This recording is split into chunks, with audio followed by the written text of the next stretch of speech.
what it do, it's your boy King N back again with another one. So today, I told y'all I had a treat for y'all.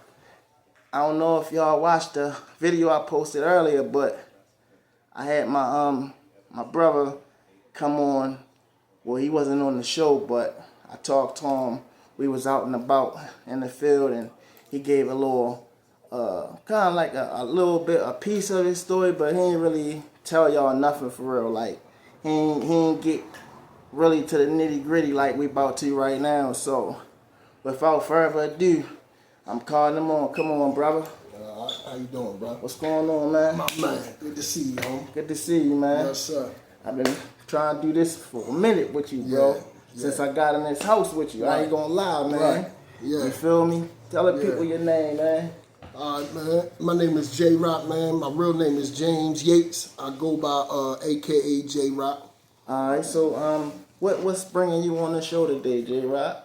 I'm basically coming on the show today, man, to talk about how addiction and mental health go hand in hand. Right. You know what I mean? And I'm also talking about, I also want to talk about, how institutionalism, being institutionalized, is a lot different than being in society, and how sometimes our morals and principles that we live by inside are not the same as outside. And sometimes we need to learn how to adjust on the outside so that we can function the same way out here as we did inside. That makes a lot of sense. Myself, I was incarcerated a little, for a short period of time, so I kind of understand. All right, so we gonna get these questions cracking though. You ready? Yes, sir. I'm ready. All right. First question. Tell me about your childhood and growing up. Who raised you? Okay, So I was born into addiction with my mother. My mother was an addict when I was born, so I was already born into chaos. I didn't really have a father at all on the scene. Just a bunch of different men here and there coming in and out the picture. My childhood was really toxic, man. You know what I'm saying? Now that I'm older, I understand, but back then I didn't understand, what was going on. But at 12 years old, my mother chose that she couldn't take care of me anymore. Her addiction had took full control. And so basically I had to man up and survive, on my own from like 12 to 19. Okay, so you're a single child? No, I got a sister, and then I had a sister that passed away that overdosed. Oh, sorry to hear about that. Your sisters, when y'all was younger, was y'all all in the same household together, or like how did that go? Like so my other sister, the one that passed away, was actually my father's daughter to another woman. But then I have a sister that has the same mother and father as I do, and we was in the house together a little bit. But she was more closer to our father, so that he would come and get her, and she would live with him. She had that family. She had an outlet from She had an outlet, right. Got you. Right. So she kind of had an escape from all that toxicness and Absolutely. chaos that was going on. Absolutely. Whereas though you just had to deal with it full-fledged 24/7. Right. Okay. Right. Would you say that it helped you become a better person? Or would you say that it kind of messed your life up? Like, how do you feel about that? Well, I mean, it absolutely messed my life up for a long time. And the reason why I say that is because I struggle from abandonment issues a lot. Yeah. You know what I'm saying? That's a good one. And for a long time, I didn't have no identity. You know what I mean? Because of being abandoned by your mother. Your mother is a woman is your first love. That's your mother. Okay. And when you're abandoned by your mother, and that's your first love, you really don't know who you are. You really don't know your identity. Right. And so for a long time, you know what I mean, I was searching for an identity, and I found it through other people. So whatever you said I was, that's what I was, because I didn't know who I was. So I would do anything to help somebody else, anything to get in this, anything to get in that, so that you didn't abandon me. I didn't want to feel abandoned. You know what I mean? So I became very loyal to friendships, very loyal to women, basically doing whatever they wanted me to do as long as you don't abandon me. I didn't want that feeling. Right. You would do anything to stop yourself from going through that feeling. Right. I got you. Absolutely. And it's I'm glad you hit on the mother being the first love, because I always I got a daughter or whatever, and her mother not in her life. Right. And I had this thing where I was trying to explain to people it's nothing like a mother's love. Right. You feel me? That's why they had the term called motherly love. Right. It's not called fatherly love or Right. grandfather or auntie love. It's called motherly love for a reason, Absolutely. because mother love is the next thing close to mother love is the love you get from God. Right. So that's a Right. big thing. Like, mommy is an important factor, bro. Right. Like, dad is important too. Absolutely. But I think mom's is more important. Right. Because you came from her. Yeah. Yeah. So that's serious, bro. Like, I feel what you're saying on that one. So your father, what was your relationship like? I know you said that it was toxic and he was like, just abusive, but how was y'all like on a one-on-you and him? So what it was in the beginning when I was young, I was very protective of my mother. You understand what I'm saying? Because my mother went through a lot of abuse. Being as though she was an addict, she was messing with different people and had a lot of different people in her life. There was a lot of abuse. Yeah. And so I was very protective of my mother. Right. And my father was very judgmental. They wasn't together, but he would come over there and talk bad about her. You know what I'm saying? Basically, you know what I'm saying? Trying to, physically try to Hold on real quick, bro. I apologize, y'all. Hello?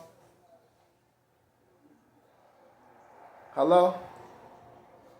Hey, I'm doing the interview. If you want to stay on the phone, but I'm doing the interview, all right? I'm going to have it on speaker so you can hear it. Okay, and so basically when he would come to the house and he would disrespect my mother, call her out of name, say a bunch of stuff to her, I developed a hate for him. Because not only was you not there for her to guide her and help her make better decisions, you turned your back on her. So in my eyes, you had no right to say nothing to her about who she was or what she did because you wasn't there anyway. Right. And by me developing that hate for him, I didn't want nothing to do with him. You understand what I'm saying? Yeah. So it's like I became the man of that house at a young age. I felt like I needed to protect my mother. I felt like, you know what I'm saying? Right, because he wasn't in the picture the right way you felt like. I feel you. I can relate on that too, because my dad, I didn't really meet him until I was like 15. Right. I got to know him for 1 whole year and then he died on me. Right. You feel me? But that year was lovely though. All right, next question, bro. Tell me a little bit about your drug use. Now we getting there. Okay, so the drug use, started, man, in a long time ago. And what used to happen was, I started noticing that at a young age, when I would use, it would numb me to the pain that I felt from my childhood. You know what I'm saying? So, I didn't use for recreation. When did you start using? I started using, I guess, around 14 or 15. Damn, you was young. Yeah, I was young. I mean, I was still playing sports. I was still trying to stay in school. But I started noticing, see, this is what happened. When I was living on the streets, right? Yeah. I would still go to school because I love sports. So even though I was homeless, I still tried to stay in school. In high school, homeless. Yeah. Wow. But I started noticing, though, that when I would dip and dab with different drugs, it would numb me to the pain. It would numb me so that because I didn't know how to cope with all the stuff that was going on. I didn't know how to cope with not having a mother, not having a father, being on the streets, being homeless, this, that, and the life third. in general. Right. So when I would use, it wasn't for recreation, but it was for to numb the pain. Got you. You understand what I'm saying? So when you, I mean, of course, the first time you tried it, you didn't go in it like, I'm about to try this to numb the pain. Right. You was curious when you first did it, right? Right. Peer pressure? Right. No, I mean, what it was in the beginning, what it was is like I was already on the streets. Okay. So I was already around people that was using. Okay. I was already around people that was selling and dealing, whatever the case may be. Got you. And so what happened was, as I was around certain people that were doing certain drugs, I would just dip and dab. You understand what I'm saying? Just out of curiosity, out of peer pressure, out of wanting to be cool, wanting to be down. But then when I started using, I started noticing that it didn't become like an addiction to, oh man, I'm strung, I feel this, I like this, I love it. It came like, to me, it started feeling like I didn't have to deal with the pain. I didn't have to think of the hurt. It like numbed me to it. So that was like a outlet for you for the pain in a way for you. Yeah, absolutely. Do you remember the first time you used, how it went down? Yeah, I remember the first time. Would you share it? The first time I used, so I was with 2 females, right? And I remember we was in the attic, right? We was in the attic of a house. and we used to put the coke on the weed, right? Gotcha. And I remember one of the females that showed up said she ain't had no grass. Yeah. She said, I ain't got no grass. I couldn't get a hold of so-and-so, so I don't got no weed, blah, blah, blah. And the girl was like, well, I still got the coke, you know what I'm saying? So basically we can do it without the weed. Yeah. Right? Yeah. And I was like, damn, I was scared to death at first. Because I was like, man, I ain't trying to smoke no ready by that. You know what I'm saying? And she was like, just try it. If you don't like it, you ain't got to do it, but we ain't got no weed. Was it one of the stigmas like, don't do crack, that shit whack type shit? That type shit. And then seeing my mother, seeing her friends go through, I would told myself I would never, you know what I mean? Right. What happened is I tried it, right? Mm-hmm. And then it gave me like this rush, you understand what I'm saying? This euphoria or whatever. Then I was like, damn, and then it was like Did you get the bell ringer? Yeah, the bell ringer. And then everything like went away for that moment. Yeah. I didn't feel no pain, I didn't feel no hurt. I was just, we stay high, no lie. You know what I'm saying? And like we not glorifying no, hell no, we ain't not glorifying it because it destroyed my life later on in the future. Okay, but I'm just saying that's how it went down the first time. Okay. I always ask people if they can remember that first time, because sometimes people can't remember. That's serious, man. And women, they'll get you every time. Number 3, tell me what, if anything, was positive. Well, you pretty much told me what was positive about your drug use. I mean, if it was anything other than that. No, there was nothing positive about it. Okay, cool. Absolutely nothing at all. Got you. Tell me, what are your worries about drug use? You was using. When I was using, the only thing that I used to worry about was dying. You know what I'm saying? You know, seeing people overdose, seeing people have heart attacks. You know what I'm saying? Was you worried about jail? Nah, I wasn't really worried about jail at that time because I was so caught up in being the hardest. Yeah, right. So what I mean by that is, right, bro, is that when you a young brother on the streets at like 13, 14 years old and you out there surviving and you don't have no kind of skills, coping skills, no family skill, you put everything you have into them streets. Yeah. And so part of the streets is, you know what I mean, going to institutions, going to jail. Yeah. That's the right. You know what I mean? I'm going hard. Yeah, I'm going, you know what I mean? So the fear of that wasn't there because it was like I didn't care. I didn't care about me. I didn't care about you. I didn't care about jail. Got you. You know what I mean? The consequences didn't matter. Yeah, I understand that. And where did you grow up at, if you don't mind me asking? So I grew up in East Baltimore. I grew up on 24th and Greenmount. Say no more. You know what I'm saying? But I used to come over the West a little bit. But for those who don't majority know, of the time, you explain like what Greenmount is for them who don't know. I'm saying it's just, you know what I'm saying, it's the same way as North Avenue on the West Side. You feel me? It's just it's everything. It's an open air drug market. Like that for decades. Like, you know what I mean? Like, you know, real historic. Whatever. It's just whatever. You know what I'm saying? Like my man said, out the mud, and that's exactly what it is. Out the mud. Enough. Shout out to Young Moose. Yeah. All right. Next question. What things have you noticed that concern you that you think could be a problem or might become a problem? Yeah. So 725, I'll be outside. 1724. But anyway, bro, what concerns me that could be a problem sometimes with me? You talking about now? Are you talking about? I'm talking about in general. Okay, in general. It could be back then or now, like. Okay, so right now, in general, right now, what concerns me a little bit is that learning how to live in society, learning how to function on your own, making the right decisions, you know, putting your life in order, making this decision. See, like, for a long time, I didn't know how to open up a bank account.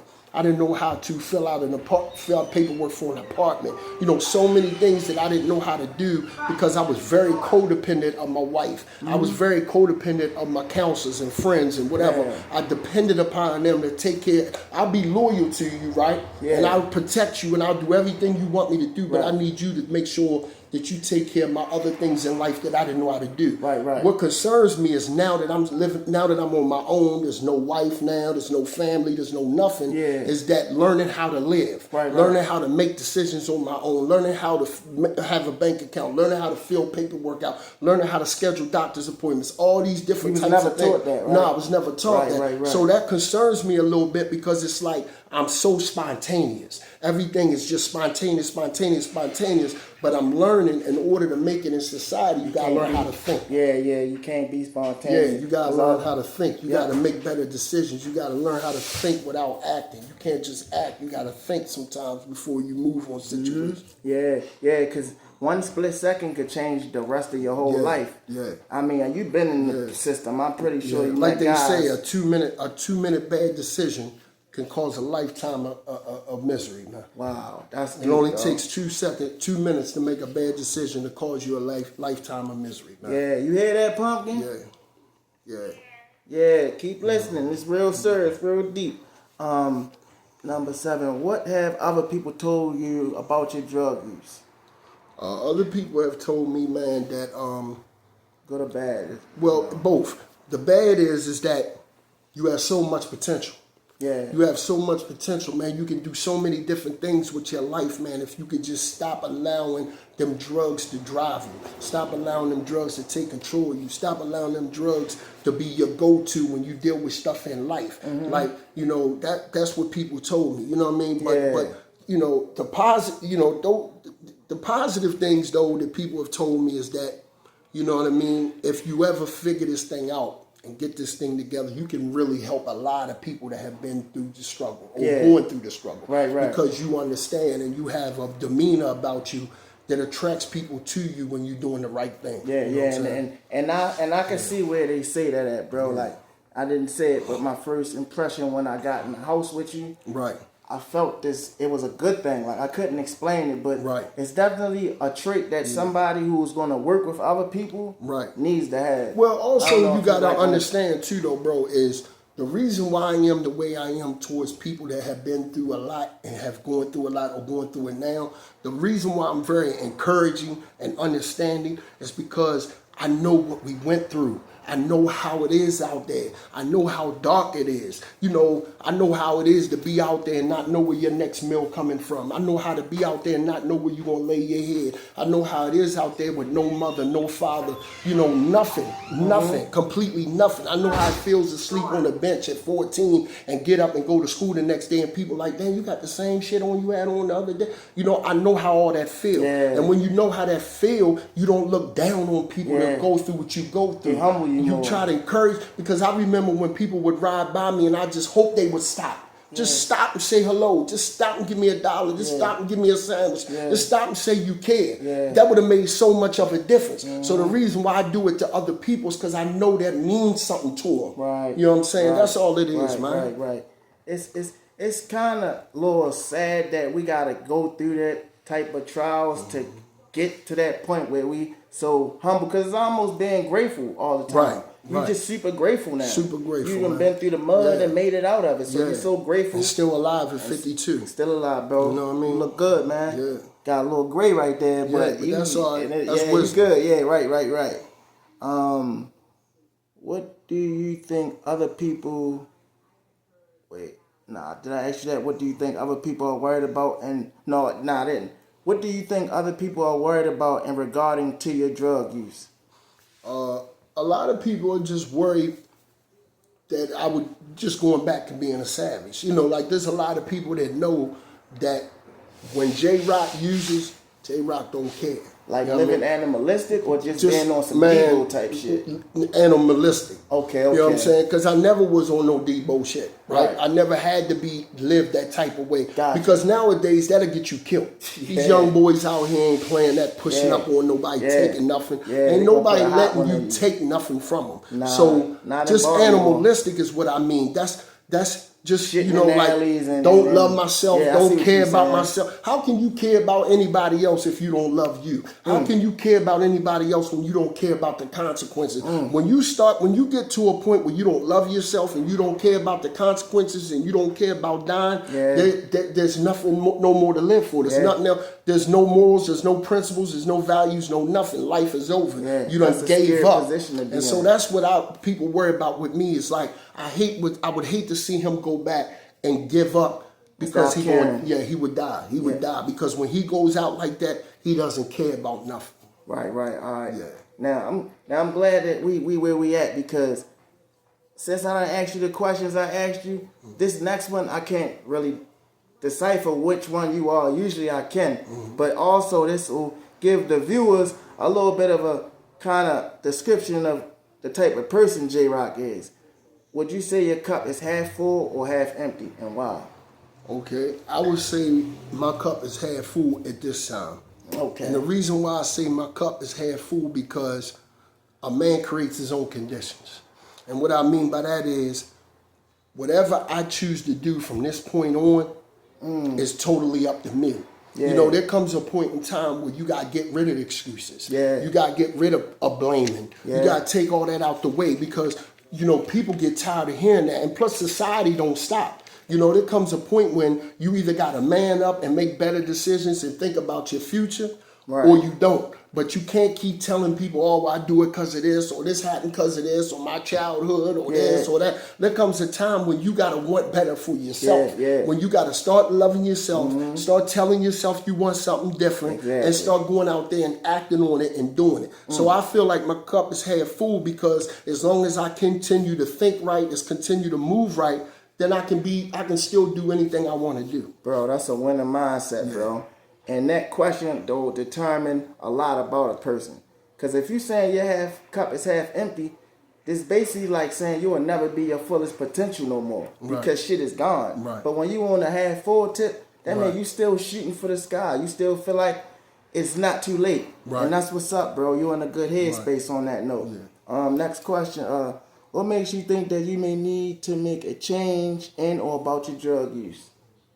The reason why I know that I need to make a change is because, you know, I want more. I value things now. You know what I mean? I'm grateful. You know what I'm saying? I believe in myself. I want better out of life. So, you know, that's why, you know what I mean, that, you know, your question, let me say again, what makes you think you need to make, and that's why I feel like I need to make a change because change is necessary. You know, I can't keep doing the same things that I've been doing because that's insanity. You know, doing things over and over again, expecting different results, but you're not doing nothing different. You're doing the same things, but you want better, but you're still doing the same things. You know what I'm saying? So how you expect to get better and you still manipulating, lying, vindictive, cheating, stealing, robbing, but you want better. Right. You know what I mean? So change is necessary for me. You understand? That's like contradicting yourself too. Because change is an action word to me. You got to put that footwork in.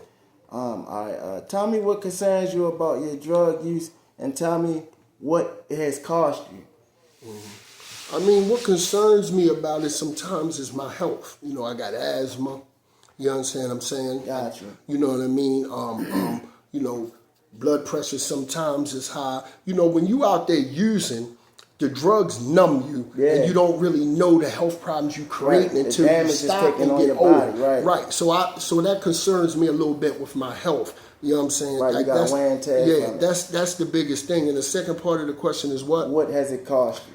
Well, I mean, what it's cost me is it cost me majority of my life in institutions. It cost me relationships with my children who are grown men now that never really had a relationship with me. It cost me a beautiful wife that was there for me through thick and thin, and I continue to shit on her and shit on her and shit on her and shit on her and know that I lost the best person I ever had. And when they gone, you regret it. I've never got over that yet. Wow. You know what I'm saying? Because I know she was the love of my life. She was the best thing for me. Because when I was down on my knuckles, she always was there for me, opening the door for me, bringing me back in and telling me my potential. And when I would fall, she would still pick me up. But I tell you, when a woman's done, she's done. Right. I don't care what you do. I don't care how much you try to help her. I don't care how much money you give her. I don't care how much love you try to show her. When she's done, she's done. And it just came a time when she was completely done. But I live with regret to this day because I know she was the best thing for me, man. I know she was. And I always gonna love her, always have a spot in my heart for her, because God only puts people in your life sometimes for a reason. And if you mess it up, man, and he takes them out, there ain't no putting them back in. Right. You know what I mean? That's scary, man, hearing that. I'm blessed that I got a wife that I got now, man. I'm the hearing you say that. Absolutely. And mine, she got her ups and downs, but I wouldn't trade that for the world. That's okay, man, because sometimes, man, one thing I learned about my wife is that, you know, she was a root wife. And what I mean by a root wife was, You know, she was that underground wife that constantly pushes you up, constantly motivates you, constantly, and don't need validation, don't need to be known, don't need to be seen. And if you look at a tree that grows this big, the roots is under the ground. Yeah. So you don't see the roots that's pushing that tree and up. And them roots be big as and shit them under roots, the ground, right, bro. And that's what she was. She was a root. She pushed me up. She helped me grow. She motivated me. She pushed me. She helped me. And you know, that's and I just kept falling and falling and falling. And then once the roots go, the tree is dead. Yeah. You know, damn, y'all hear that? This brother giving us some game. We ready to steal y'all name, $1 million worth of game. Cause that's what we giving right now. Yeah, the tree is dead, man. Damn. And just wondering, do you still talk to her? Or not? Y'all don't even communicate? I talk to her. Yeah, we still communicate a little bit because, you know, when God is involved, anything is possible. Yeah. That's anything in life. If you got some kind of balance in your life, whether it be God, Allah, Jesus, whatever the case may be, if you have some kind of spiritual thing in your life, all things are possible. One thing she didn't do was block me. Yeah. I mean, you know what I mean? So as long as she didn't block me, there's some sense of communication. And we also got a son. He's grown now, but... Okay, right. So, you know, when I call her... Would y'all talk if it wasn't no child involved? Because I'm trying, when I'm asking, because our son don't make us or break us because I wasn't there anyway. Okay. So, but the thing about it is, though, is that she just don't want to hear what I'm doing. Like, she don't get into that part. Like, I'm doing good, I'm doing this, I'm doing that. Her thing is, I don't want to hear how good you're doing because you didn't do it when you was with me. Yeah. You know what I mean? So I don't really want to hear, because it's frustrating to her because why would you call me and tell me all the good you're doing, but you couldn't do it when you was with me? Right. When you were supposed to be a husband. Damn. You know what I'm saying? That's See what happens is we come into these treatment centers, right? Yeah. And we start to get our lives together.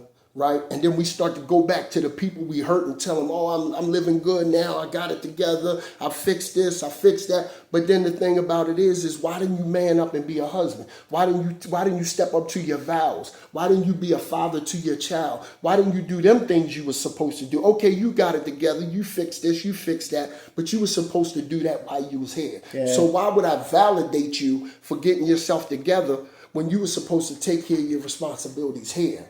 You understand? Because that's, you know, when you get married, that's under God. Yeah. You know what I'm saying? And when you step away from that and you don't own up to them values and them principles of that marriage, I don't know, man. But some people would say that's a little sounding like a little resentful how she is carrying you. Oh, she resentful. She very resentful. So you I know that. You can see that. Okay. I know that. And I asked you, did you still talk to her? Because once again, good character trait on your behalf. Yeah. The average nigga be like, man, fuck her. She don't want me back. I don't give a fuck. You know what I'm saying? Like, because they want what they want. But for you to still acknowledge that it ain't going to never be again with y'all, but you still be able to talk to her and look at her like, you can't have it, but whatever. Right. That's a good man. You're a good man for that, man. Next question. What would likely be the consequences if you continue to use drugs or alcohol? I mean, the consequences is death. You know what I mean? The consequences is death. Pretty much. Yeah, because if I was to go back down and just throw the towel in complete... Now, let's just get this right. Let me say this first, right? Because I feel like anytime you're doing a dialogue with somebody like this or society, you speaking to society, you got to start it off with truth. And my truth is, I'm nowhere where I want to be. Right. And what I mean by that is, there's still been times where I have dipped and dabbed. Yeah. Because I feel like in my mental, I've been through so much trauma, so much pain, and so much hurt. Sometimes I don't know how to cope with that. I haven't learned how to totally cope with it. I don't know how to deal with it all at once. So when it starts to come on me and I can't deal with it, I tend to run back to what I know best and numb myself. But I'm getting better with it, though. Yeah, absolutely. And so now that I'm getting better with it, you know what I mean?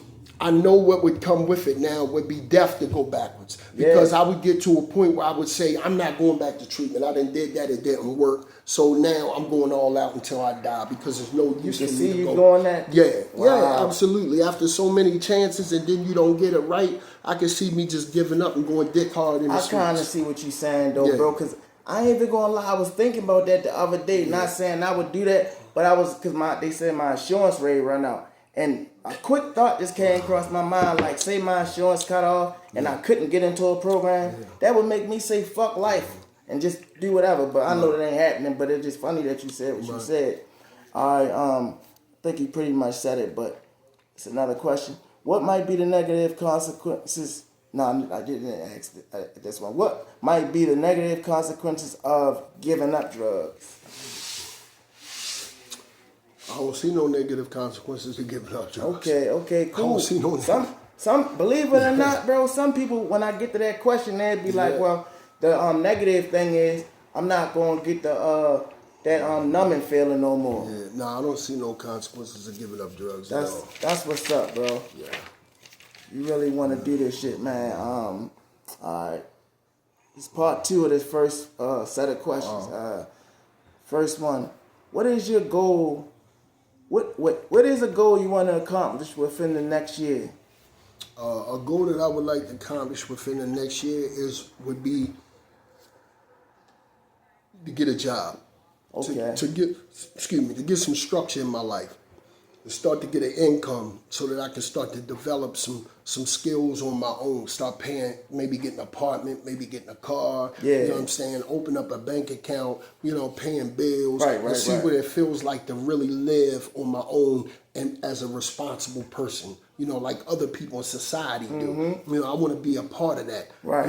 Paying my own bills, having my own place, having my own car. That's a good feeling too. Yeah, that's a goal. You ever had your own before? Nah, not really. Because like I said, I only been home like 7 years, and so and I lived with my wife since then. So everything I had a car and all that, but she bought that. That was hers, but she just gave it to me. But it was always in her name, so it never belonged to me. Right. So you never technically really never had it. No. I see what you're saying. Right. Man, that's something you want to get with, man. Yeah. You got stuff. You got some time left. You can get it done. What is a goal you had? Oh yeah, real quick about that. What type of job you looking for? Anything? Or? I mean, one thing I did do is I have developed some skills over the last few years. Is I can operate a forklift. Forklift. I can do drywall. I'm good at landscaping. I'm good at painting. You know what I'm saying? Like labor work. Gotcha. I like labor work. I like hands-on work. Moving stuff like that. All right. And if the people want to reach out to you for some work, and if they contact me, I'll let you know. Yeah, that's absolutely. Cool. All right. So we got a guy, he can work a forklift if anybody needs that type of work done. Next question. What was a goal you had when you were younger? Goal I had when I was younger was to go to NFL. I was really good in football. Big time good in football, man. Okay, yeah. And everybody thought that I was going to make it in football. Everybody thought that was going to be. I played middle linebacker. My man. You know what I mean? And I played a little tight end on offense, but my thing was defense. Got you. But the thing about it is I couldn't separate the two. You know what I'm saying? I couldn't take this. For me, growing up on the streets and going to school for football, it's like I played football, but then when I was home, I was in the streets. So I couldn't separate the two. I didn't have no structure to go to keep me out of the streets. Right. Most kids that are playing sports and stuff in school, they have a little bit of structure at home, or there's somewhere where there's structure, so that they have an outlet to go. Yeah, so they, when they go home to a meal, or they go home to a bed, or they have some kind of outlet to go to. See, when I came home from school, I came home straight to the streets. Wow. Yeah, so there wasn't I went to school, I stayed in school to play sports, but when I got out of school, it was straight to shooting dice, straight to stealing, straight to robbing, whatever I had to do to eat. So that was it. Dang, man. Yeah. I be when I hear stories like this, for some reason, I always be wishing I could have been there, like I could save that life. But I don't know, I guess it's just the human in me. Number 3, who did you admire when you was younger, and why? I mean, who do you admire and why? If you admire anybody now. I admire people who have been through the same things I have been through and are successful.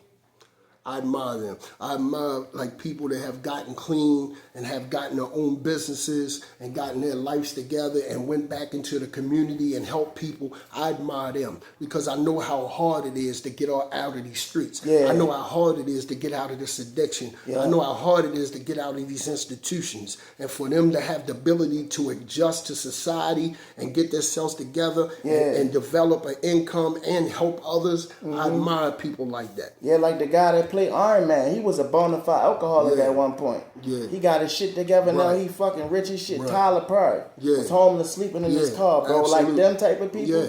Yeah, I feel what you're saying. Yeah, they real heroes, bro. Yeah. Like I always say, heroes don't got capes, but they look like me and you do. Absolutely. They comic book heroes. All right, next question, man. This is a good interview, bro. Besides sobriety, what was one of the greatest challenges you had to overcome?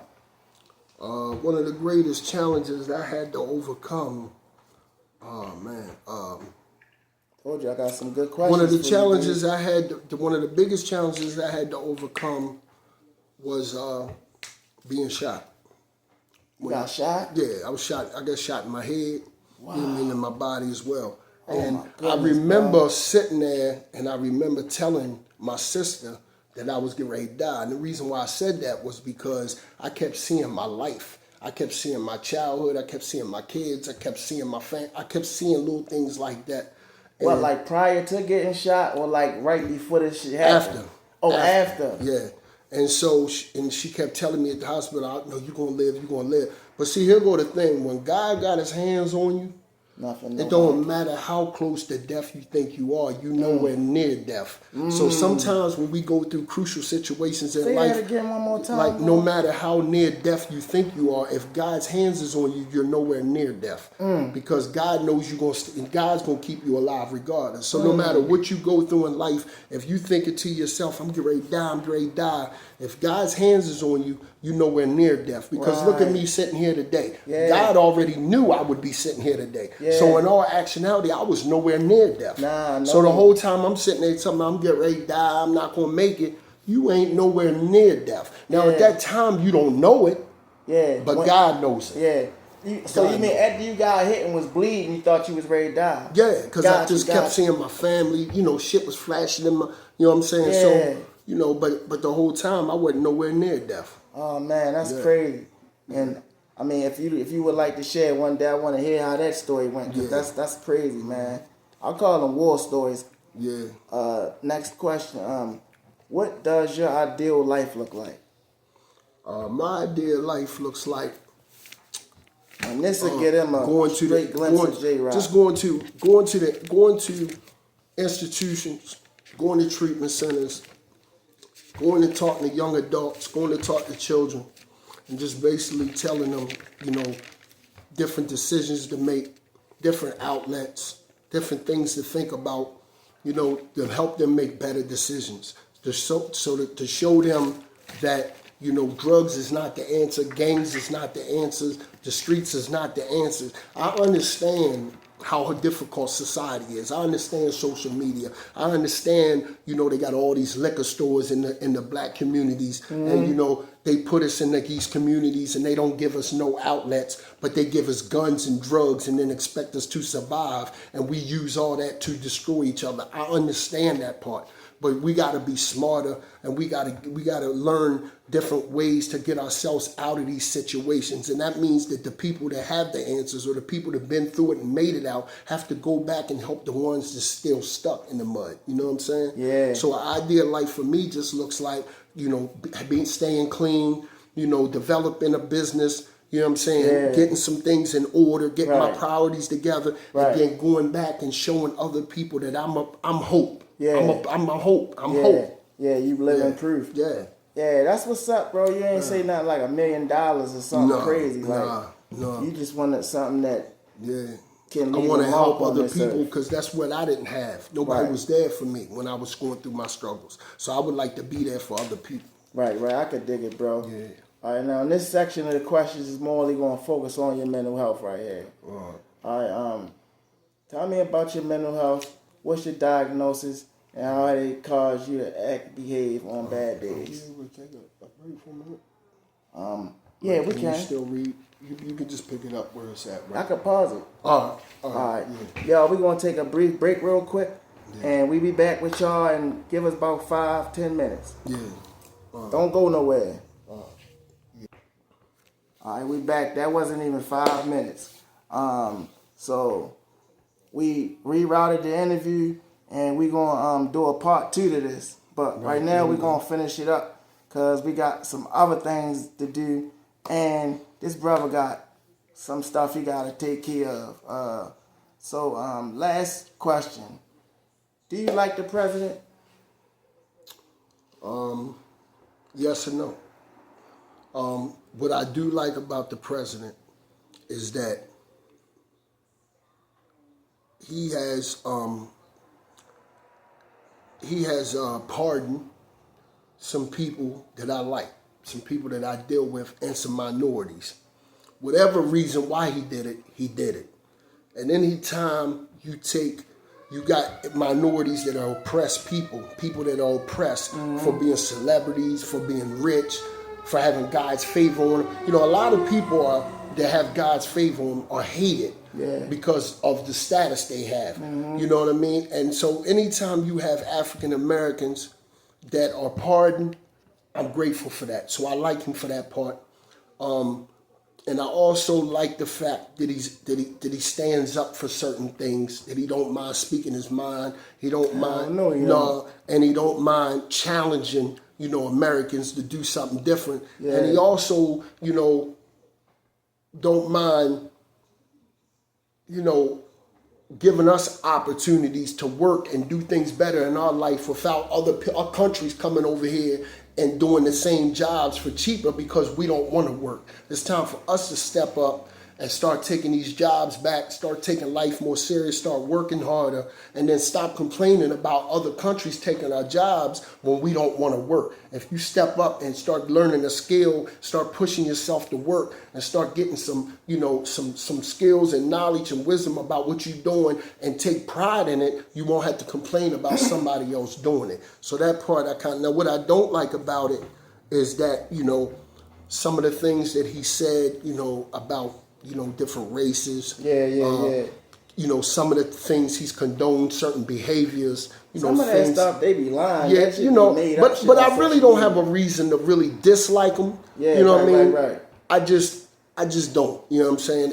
You said, a lot of it's hearsay, a lot of it's social media. So it's not really in black and white. It's not really it's their story, his story, and the truth. So I don't really have a reason to dislike him. But I'm content with who we got. Let's just say that. I feel you, bro. Yeah. Damn, that was a lot for that question, bro. Yeah. Well, that wraps up the interview. Yeah. Like I say, if y'all like what we doing on this channel, like, subscribe, comment, and like I say, tell a friend and tell a friend and tell a friend. Until the next time, we out. My man.